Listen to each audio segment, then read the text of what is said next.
ఆదికాండము 13వ అధ్యాయము.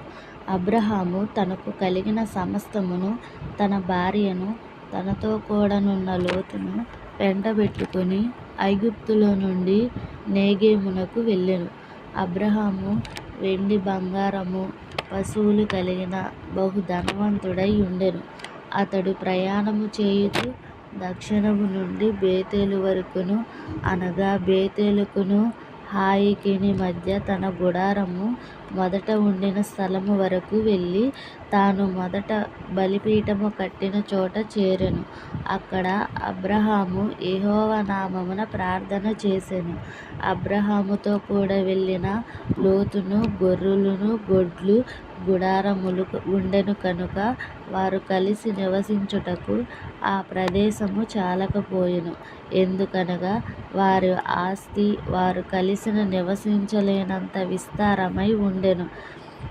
అప్పుడు అబ్రహాము పశువుల కాపరులకును లోతు పశువుల కాపరులకును కలహము పుట్టెను. ఆ కాలమందు కానానీయులు పెర్జీయులు ఆ దేశములో కాపురముండిరి. కాబట్టి అబ్రహామును బంధువులము గనుక నీకును నాకును, నా పశువుల కాపరులకును నీ పశువుల కాపరులకును కలహం ఉండకూడదు. ఈ దేశమంతయు నీ ఎదుట నున్నది కదా, దయచేసి నన్ను విడిచి వేరుగా నుండుము. నీవు ఎడమ తట్టుకు వెళ్ళిన ఎడల నేను కుడి తట్టుకును, నీవు కుడి తట్టునికి వెళ్ళిన ఎడల నేను ఎడమ తట్టుకును వెళ్ళుదనని లోతుతో చెప్పగా, లోతు తన కన్నులెత్తి యొర్దానును ప్రాంతమంతటిని చూచెను. యెహోవా సొదొమ గొమొర్రా అను పట్టణములను నాశనము చేయక మునుపు సోయరుకు వచ్చువరకు అదంతయు యెహోవా తోటవలె, ఐగుప్తు దేశము వలె నీళ్లుపారు దేశమై ఉండెను. కాబట్టి లోతు తనకు యొర్దాను ప్రాంతమంతటిని ఏర్పరచుకొని తూర్పుగా ప్రయాణము చేసెను. అట్లు వారు ఒకరికొకరు వేరైపోయిరి. అబ్రహాము కానానులో నివసించెను.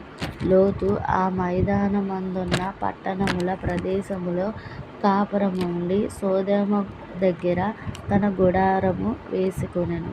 సొదొమ మనుషులు దుష్టులను, యెహోవా దృష్టికి బహు పాపులై ఉండిరి. లోతు అబ్రహామును విడిచి పోయిన తరువాత యెహోవా, ఇదిగో, నీ కన్నులెత్తి నీవు ఉన్న చోట నుండి ఉత్తరపు తట్టు, దక్షిణపు తట్టు, తూర్పు తట్టు, పడమర తట్టు చూడుము. ఎందుకనగా నీవు చూచుచున్న ఈ దేశమంతటిని నీకును నీ సంతానమునకును సదాకాలము ఇచ్చెదను. మరియు నీ సంతానము భూమి మీద నుండు రేణువుల వలె విస్తరింపచేసెదను. ఎట్లనగా ఒకడు భూమి మీదుండు రేణువులను లెక్కింపగలిగిన ఎడల నీ సంతానమును కూడా లెక్కింపవచ్చును. నీవు లేచి ఈ దేశము యొక్క పొడుగున వెడల్పున దానిలో సంచరించుము, అది నీకిచ్చెదనని అబ్రహాముతో చెప్పెను. అప్పుడు అబ్రహాము తన గుడారము తీసి హెబ్రోనులో మేమ్రే దగ్గరనున్న సింధూర